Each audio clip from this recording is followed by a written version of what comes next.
2002년 1월 29일 미국의 부시 대통령은 이란, 이라크, 북한을 악의 축이라 지칭하며 테러를 지원하는 정권이라고 맹비난을 했습니다. 같은 해 8월 15일 파리 소재 이란의 반정부 단체인 국민저항위원회가 이란 중부 나탄즈에 비밀 우라늄 농축 시설이 있다고 폭로하며 이란 핵 개발 문제와 핵 확산 문제가 국제사회의 이슈로 떠올랐습니다. 그리고 이때부터 이란과 서구 사회의 본격적인 갈등이 시작됩니다. 안녕하세요, 라이프의 눈입니다. 이번 영상에서는 이란의 핵 위기와 핵 협상에 대해서 알아보겠습니다.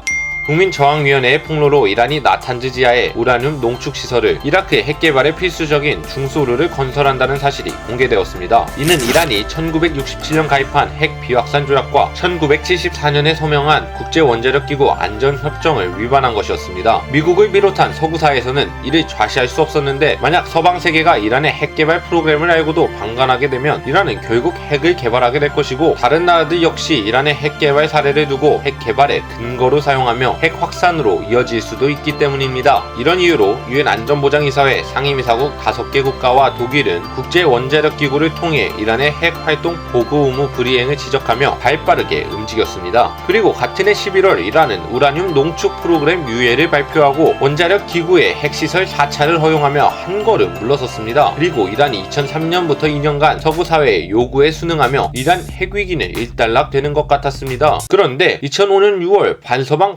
강경보수파 마무드 아마디네자드 대통령이 당선됩니다. 이란의 마무드 대통령은 이란 핵개발은 이란의 주권의 문제라고 주장하며 이란은 에너지와 의료, 농업 분야에서 필요한 핵기술을 계속 추구할 것이라고 했습니다. 이에 국제원자력기구는 이란이 핵확산 금지 조약을 위반하고 있다고 지적했지만 이란은 아랑곳하지 않았고 2006년 1월 나탄즈의 핵시설 봉인 해제를 합니다. 그리고 3개월 뒤 시험용 전홍축 우라늄 3,700kg 추출에 성공했다는 소식을 전합니다. 이란의 말도 안 되는 행보를 본 미국과 서방 세계는 더 이상 참을 수 없었고 결국 제재 카드를 만지작거립니다. 2006년 12월 13일 미국을 필두로 한 유엔 안보리는 1차 결의안 채택을 통해 통제 물품 수출 금지와 금융 자산 동결 등 경제 제재 조치를 하며 이란을 압박했습니다. 그래도 이란은 변하지 않았습니다. 결국 서구 세계는 이란의 무기 판매 금지, 관련 단체의 자산 동결, 재정 지원 금지를 골자로 하는 2차 제재안과 이란발 항공, 해상, 화물에 대한 검색을 할 수 있는 제3차 제재 결의안을 채택하면서 압박 수위를 높여갔습니다. 하지만 이미 반미 핵개발로 노선을 확실히 정한 마무드 대통령이 이끄는 이란은 2009년 11월 우라늄 농축시설 10곳을 추가 증설할 계획을 발표합니다. 이에 유엔은 2010년 6월 9일 무기 금수 조치 강화, 화물 검색 강화, 금융 제재 범위 확대, 자산 동결 및 여행 제한 대상 확대, 탄도미사일 관련 활동 금지, 제재 전문가 그룹 설치를 골자로 하는 네 번째 제재를 채택합니다. 점점 강해지는 압박 속에 이란은 꼬리를 내리는 대신 20% 농축 우라늄 추가 생산을 발표하면서 갈 때까지 가보자 작전을 구사합니다. 하지만 미국의 제재는 끝날 줄 몰랐습니다. 미국은 이란 석유 및 석유화학 분야에 대한 추가 제재, 에너지 관련 인프라 개발 지원 금지, 대량 살상 무기 관련 금융 제재 대상 확대를 통해 쉴 새 없이 이란을 후들겨 했습니다. 그리고 그 결과 이란은 급속도로 가난해졌고 그동안 에너지 소비 효율화를 위해 투입하던 국고 보조금을 철폐했습니다. 이로 인해 휘발유, 전기, 가스 등 국민 생활에 꼭 필요한 에너지의 비용이 몇 배나 올랐으며 매달 50%씩 상승하는 물가에 이란 국민은 극심한 생활고를 겪어야 했습니다. 이를 너무나도 잘 알고 있었던 미국과 서방 세계는 배고프고 지쳐버린 이란의 국민들이 들고 일어나 이란 정부를 압박하고 이란의 핵정책 변화를 일으키기를 기대하고 있었습니다. 서방 세계의 바람은 2013년 6월 14일 친서방 노선을 택한 로하니 대통령이 당선되면서 실현되었습니다. 서구와 관계 개선을 공약으로 걸고 당선된 로하니 대통령은 당선되고 얼마 지나지 않아 지구 반대편의 오바마 대통령에게 전화를 겁니다. 그리고 전화통화를 계기로 미국을 포함한 5개의 유엔 상임이사국과 독일은 이란과 핵협상에 돌입합니다. 2015년 7월 14일 핵협상이 시작된 지 1년 6개월 만에 미국의 오바마 대통령은 이란의 핵개발 동결과 축소를 목표로 한 포괄적 공동 행동계획이 완전하게 타결됐다고 발표했습니다. 이란은 이 합의에 따라 2003년 이전을 포함한 모든 핵 활동에 관해 국제원자력기구의 사찰을 받기로 했고 군사적 시설에 대한 특별 사찰 역시 받기로 했습니다. 또한 핵을 만드는데 핵심인 고농축 우라늄을 만드는 원심 분리기 역시 줄이기로 했습니다. 그리고 미국과 서방 세계는 이란에 대한 제재를 완화해주며 이란과 미국은 사이좋게 손잡고 IS, 이슬람 국가의 극단주의자들을 뚝까 패며 중동 정세는 정리되어 가는 것 같았습니다. 그런데 2016년 11월 8일 많은 사람들의 예상을 깨고